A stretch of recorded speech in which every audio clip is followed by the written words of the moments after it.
And joining us now on our book talk segment on Talk Across America, great to welcome, man, has written a really interesting book. I think we can all relate to it. Anybody who took the family vacation in a car, and it's really kind of a funny book, kind of a historical book, too, of how we used to do more family road trips. It's called Don't Make Me Pull Over, Informal History of the Family Road Trip.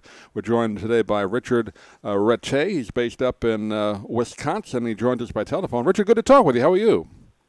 Good to speak with you as well, Doug. Thank you for having me on. Am I pronouncing your last name right? Is it Ratay? That is correct. Good, yep. Okay. I'm usually pretty good with names, so I want to make sure. But had a chance to read through the book, and I think you and I might be around the same age. We don't have to tell the number, but so many of the things you wrote about, it's I remembered. It's a number, though, Doug. What's that? It's a magic number. I think it is. The one I'm approaching is.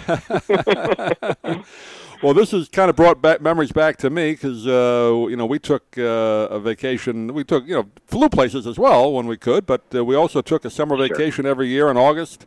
I lived in Long Island. We drove down to Cape May, New Jersey. Now, it wasn't going across country, but it was still the same, lengthy trip and did all those things on the road. So you kind of touched a nice memory for me.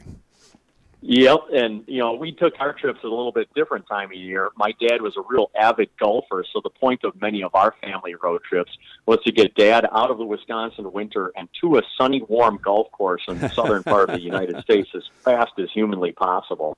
So most of our destinations were along the Gulf Coast or Florida's Panhandle. Yeah, you had longer ones, right? You were based in the Midwest, so you were on the road for a week or two at a time, right? Correct. Yep. We always traveled basically over Christmas break and spring break. And unusually, obviously most families did their traveling during the summer. We rarely traveled during the summer. And you were packed into the back of your car. I think you had the old station wagon, right, at one time? We did for a while. There were 6 of us. I was the youngest of 4 kids, and my dad was a big aficionado of the luxury land yachts of the 1970s. So, he had like a 1975 Lincoln Continental town car, a big old 98 Regency. And even with all that space and all that luxury, there was seldom room for me on the back seat because my 2 teenage hulking brothers would hog all the space back there. So I would often find myself crawling up on the rear window ledge, which of course was completely legal, back in that day. It was a different era. But it was like my own private loft apartment up there because this was this huge felt-covered shelf I could kind of spread out and take a nap underneath the the slanted window that had the radio antenna built right into the glass. You remember those? Right, sure. And so that was kind of my prime viewing spot and traveling spot. And then a couple of times we did have.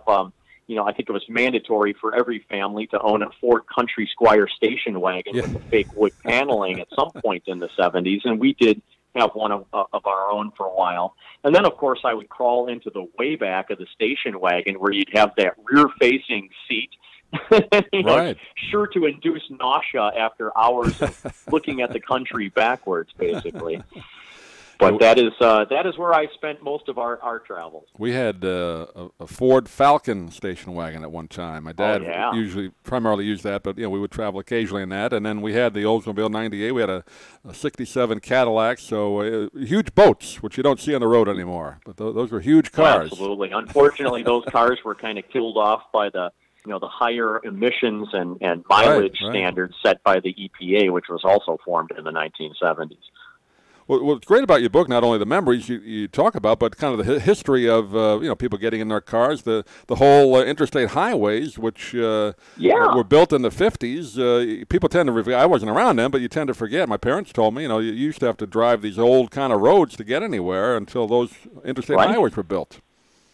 Yeah, America's interstate highways are really a fundamental transformation of the country. Of course, they were all designed for high-speed travel, unlike the 2-lane highways of the past. They, of course, eliminated intersections in favor of underpasses and overpasses.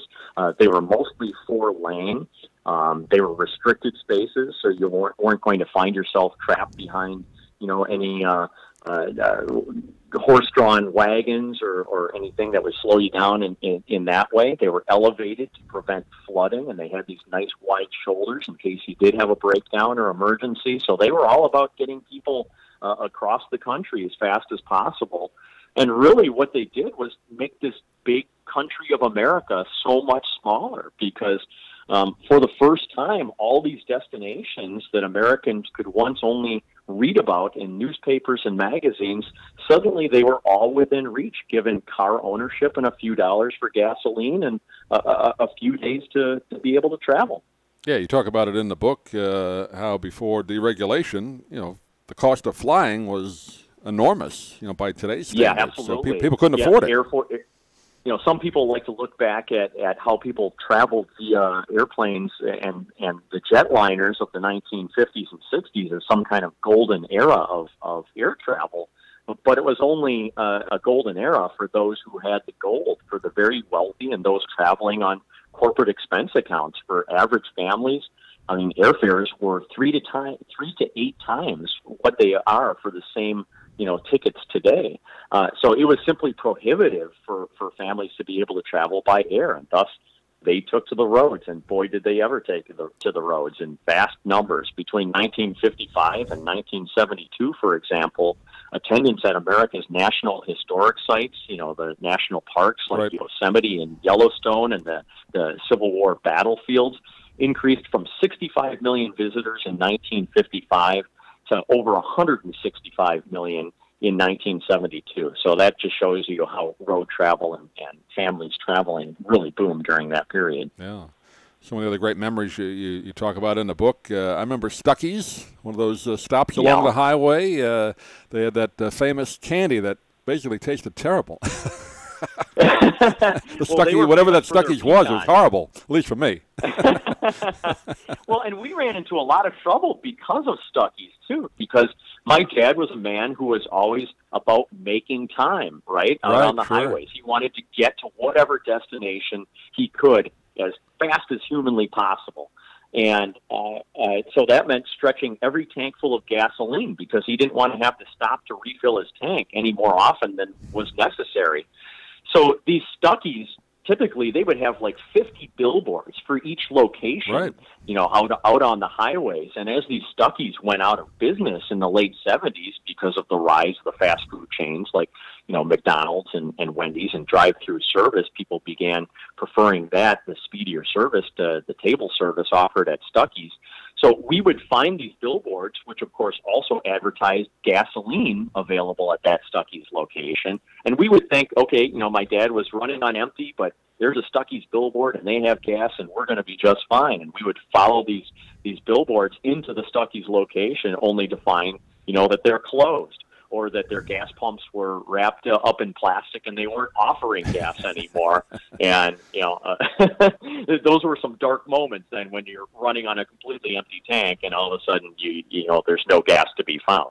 My grandfather was like that. My mother tells me when she was a kid, they would drive cross country. He loved to drive, and the whole deal was get up at 5 a.m. and how quickly you can get there. He didn't want to stop. So yeah, I know what that's like from her stories. My dad wasn't quite like that. He liked to get out and walk around a little bit, so it was better with us. Yeah, that's nice. And we'd be passing these billboards for all these great attractions. These alligator farms in the South. Yeah. And world's largest ball of twine or what have you, whatever you'd come across on the interstates, and we'd get all excited. And Dad wasn't having it. Nope. He was not going to stop, for any reason.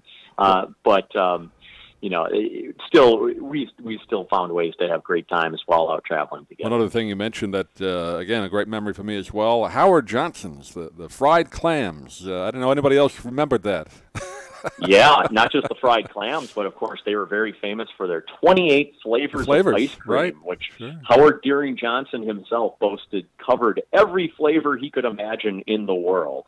And that became a favorite stop, especially for families who traveled all along the East Coast and all the way down to Florida. That's where Howard Johnson's really started and spread. But of course, Howard Johnson's was yet another victim of the rise of the fast food chains.